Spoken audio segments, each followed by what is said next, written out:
성도 여러분, 안녕하세요. 2월 12일 목요일 아침 말씀 시간입니다. 오늘 함께 하실 하나님 말씀은 요한복음 4장 43절에서 54절까지입니다. 이틀이 지남에 예수께서 거기를 떠나 갈릴리로 가심에 친히 증언하시기를 선지자가 고향에서는 높임을 받지 못한다 하시고 갈릴리에 이르심에 갈릴리인들이 그를 영접하니 이는 자기들도 명절에 갔다가 예수께서 명절 중 예루살렘에서 하신 모든 일을 보았음이더라. 예수께서 다시 갈릴리 가나에 이르시니 전에 물로 포도주를 만드신 곳이라. 왕의 신하가 있어 그의 아들이 가버나움에서 병 들었더니 그가 예수께서 유대로부터 갈릴리로 오셨다는 것을 듣고 가서 청하되 내려오셔서 내 아들의 병을 고쳐 주소서 하니 그가 거의 죽게 되었음이라. 예수께서 이르시되 너희는 표적과 기사를 보지 못하면 도무지 믿지 아니하리라. 신하가 이르되 주여 내 아이가 죽기 전에 내려오소서. 예수께서 이르시되 가라 내 아들이 살아있다 하시니 그 사람이 예수께서 하신 말씀을 믿고 가더니 내려가는 길에 그 종들이 오다가 만나서 아이가 살아있다 하거늘 그 낫기 시작한 때를 물은즉 어제 7시에 열기가 떨어졌나이다 하는지라. 그의 아버지가 예수께서 내 아들이 살아있다 말씀하신 그때인 줄 알고 자기와 그 온 집안이 다 믿으니라. 이것은 예수께서 유대에서 갈릴리로 오신 후에 행하신 두 번째 표적이니라. 아멘. 폐암이 발견된 한 사람이 유명 병원 유명 교수에게 진료 신청을 했습니다. 수술까지 오랜 대기 기간이 소요되고 상당한 비용이 드는 일이었지만 최상의 의료기관에서 또 그 분야에서 가장 유명한 교수에게 자신의 병든 몸을 맡기는 것이야말로 회복을 향한 유일한 길이라 믿었기에 모든 부담을 기꺼이 감수했습니다. 그 후 그 환자는 하루, 일주일, 한 달, 두 달, 시간이 어서 지나 수술날이 오기만을 손꼽아 기다렸습니다. 그러나 그 기다림이 지속될수록 그의 마음에 조바심이 생기기 시작했습니다. 한편으로는 수술날이 오기 전에 몸이 더 악화되면 어쩌나 하는 걱정이, 다른 한편으로는 집도의가 명의시니까 수술은 잘 될 거야 하는 기대감이 그의 마음을 분주하게 했습니다. 그래도 그 환자에게는 이 한 가지만은 분명했습니다. 그 환자가 믿고 기댈 수 있는 사람은 오직 그 교수님 뿐이었다는 사실입니다. 그와 같은 마음으로 헤롯 왕의 신하 한 사람이 예수님 앞에 나와왔습니다. 죽어가는 아들을 살리고자 그 신하는 예수님께 다음과 같이 간절히 간청했습니다. 내려오셔서 내 아들의 병을 고쳐주소서. 그 신하의 아들이 얼마나 오랫동안 아파왔는지 모르나 병세가 심해 위중했던 것은 분명했습니다. 그 자식을 살리려는 아비의 마음은 기적을 베푸신다 소문난 예수님이 내 아들만 만나 주신다면 내 아들이 살아나리라 하는 확신과 함께 어서 빨리 예수님이 내 아들을 만나 주십사 하는 조급함으로 뒤섞여 있었습니다. 그 간청에 예수님은 어떤 반응을 보이셨습니까? 예수님은 즉답을 피하시고 이렇게 말씀하셨습니다.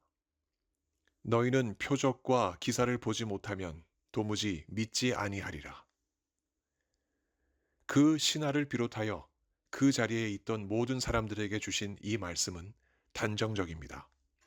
누구 하나 예외 없이 표적과 기사를 보지 못한다면 도무지 예수님을 믿으려 하지 않는다는 선언입니다. 예수님의 말씀을 믿음으로 받는 사람은 없고 그 말씀이 표적과 기사를 동반할 때에야 믿는 그 사람들의 조건적인 믿음은 예수님의 마음을 흡족하게 하지 못했습니다. 사경을 헤매는 아들을 둔 그 신하도 그 중에 하나였습니다. 이를 증명하듯 그 신하는 예수님이 주신 그 말씀을 깊이 있게 곱씹고 자신을 돌아볼 기회로 삼지 않고 예수님께 이렇게 다시 요청합니다. 주여, 내 아이가 죽기 전에 내려오소서. 자신의 간절한 요구에 가부를 분명히 하지 아니하시는 예수님 앞에 그 신하는 예수님이 자신과 함께 어서 이곳 가나를 출발하여 아들이 누워있는 가버나움까지 하룻길을 달려가 내 아들을 만나 살려주시길 간곡히 재촉했습니다. 이 신하는 과연 어디에 믿음을 두고 있습니까? 예수님 자체입니까? 아니면 예수님의 표적과 기사입니까? 너희는 표적과 기사를 보지 못하면 도무지 믿지 아니하리라. 단정하신 이 말씀이 정말 그렇다는 사실을 그 신하가 보여주고 있습니다. 예수님은 그의 말씀을 증명하시려 한 가지 표적과 기사를 그 신하에게 보여주셨습니다. 그 표적과 기사는 이 예수님의 대답에 담겨 있습니다. 가라, 내 아들이 살아있다. 이 한마디 대답이 표적과 기사입니다. 그 이유가 무엇입니까? 예수님이 하룻길을 내려가 아들을 만나는 왕진이 불필요하게 된 상황과 그 신하는 그저 집으로 돌아가 아들이 살아난 것을 확인하면 되는 상황이 되었기 때문입니다. 예수님의 말씀 이 한마디가 아들의 병을 치료하고 생명을 주는 표적과 기사가 된 것입니다. 그 신하는 당장 예수께서 하신 이 말씀을 믿고 집으로 내려갔습니다. 그 신하가 어떻게 예수님의 이 말씀을 있는 그대로 믿고 순종할 수 있었을까요? 그 신하가 믿고 기댈 수 있는 분은 예수님밖에 없었기 때문이기도 하지만 더욱 눈여겨봐야 할 것은 그의 믿음이 예수님의 치료 행위에서 예수님의 말씀으로 옮겨간 것입니다. 이것은 그의 의지가 아닌 하나님의 은혜입니다. 그 신하의 눈이 뜨여 예수님의 치료 행위가 아닌 예수님의 말씀을 믿게 된 것이야말로 그 신하의 인생에 있어 가장 큰 표적과 기사였을 것입니다. 그 신하는 이 은혜를 입어 예수님의 말씀을 믿고 집으로 갔습니다. 초조함보다는 기대와 확신이 그의 마음을 가득 메웠을 것입니다. 내려가는 도중에 그는 그의 종들이 가지고 오는 기쁜 소식을 전해드렸습니다. 아들이 살아났다는 소식이었습니다. 호기심에 아들이 낫기 시작할 때의 시각을 종들에게 묻자 종들은 그 시각이 어제 7시였던 것을 신하에게 말했습니다. 그 때가 언제였습니까? 바로 예수님이 그 신하에게 내 아들이 살아있다 하셨던 그 순간이었습니다. 이것은 무엇을 말하는 것일까요? 예수님의 말씀이 곧 생명인 것과 예수님이 곧 하나님의 능력이요, 하나님의 지혜라는 것 아니겠습니까?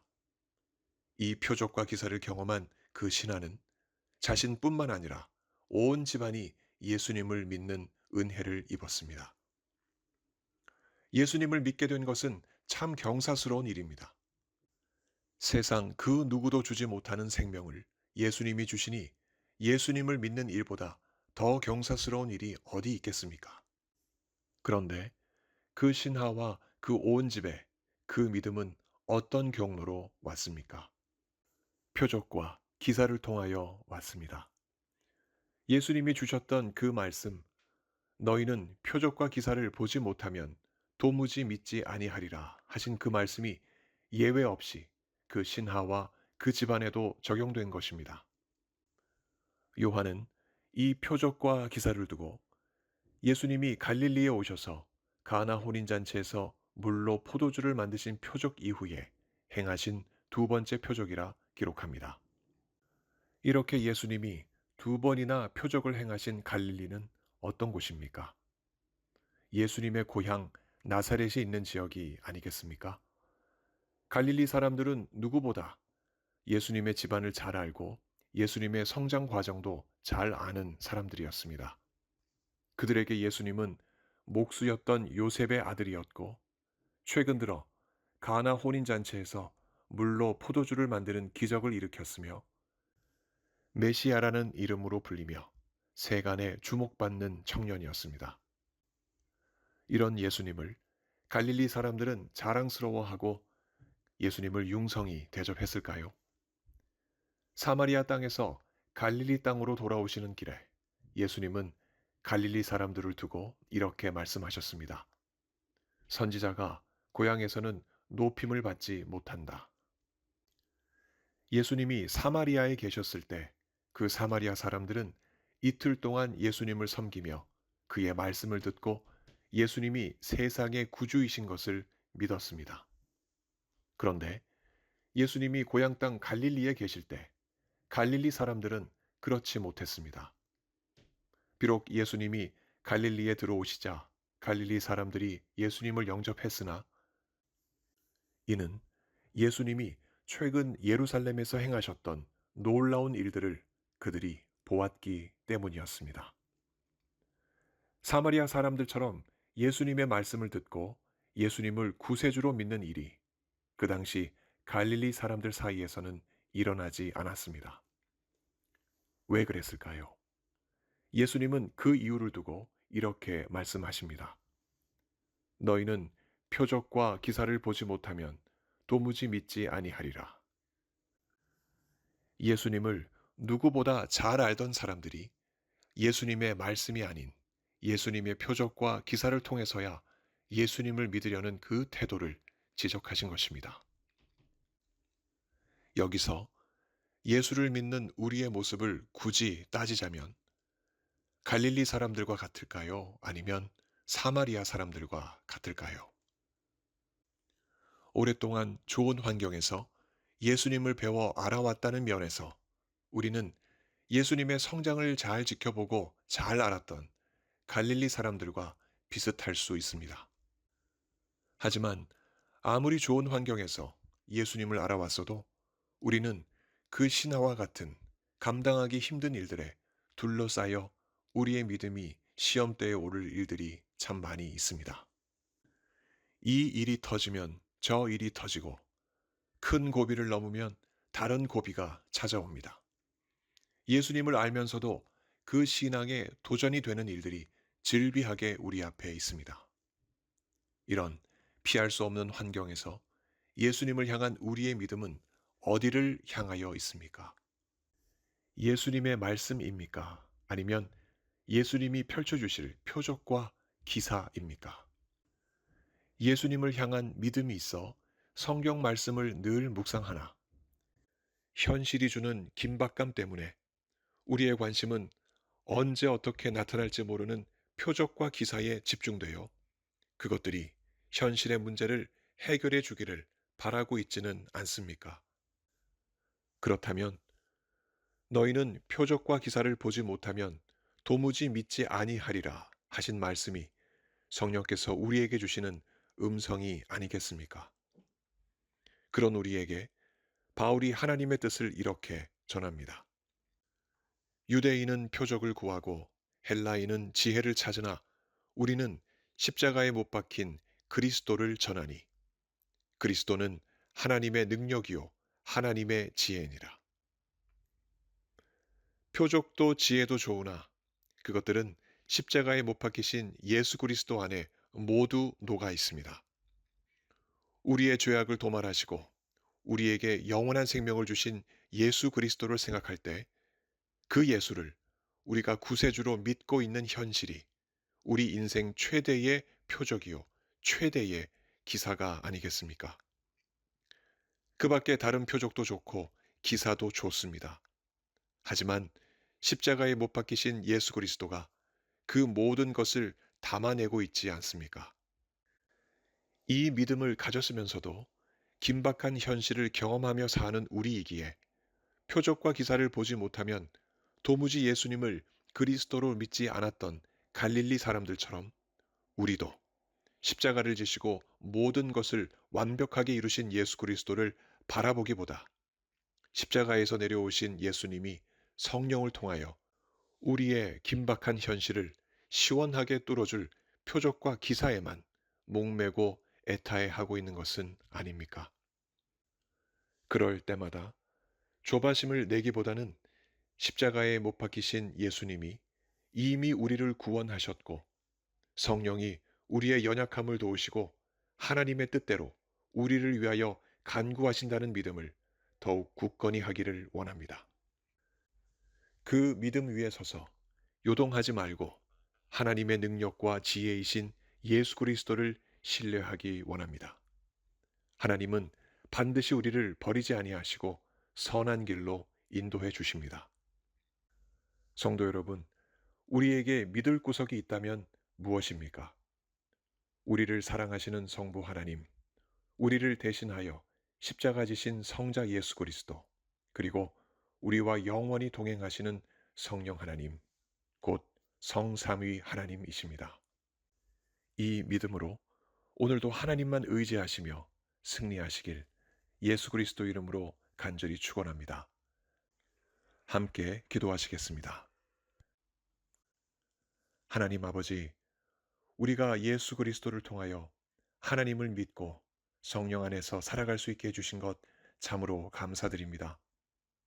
유대인들은 표적을 구하고 헬라인들은 지혜를 찾으나 우리는 십자가에 못 박히신 예수 그리스도, 우리에게 새로운 생명 주신 예수 그리스도와 함께 합니다.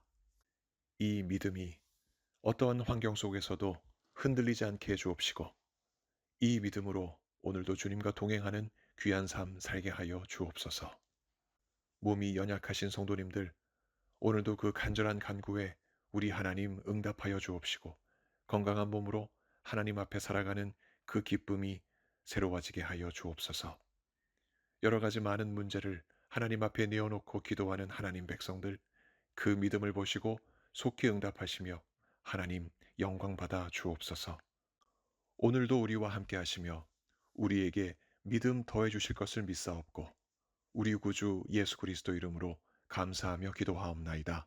아멘. 성도 여러분, 오늘 하루도 믿음 안에서 승리하시길 바랍니다.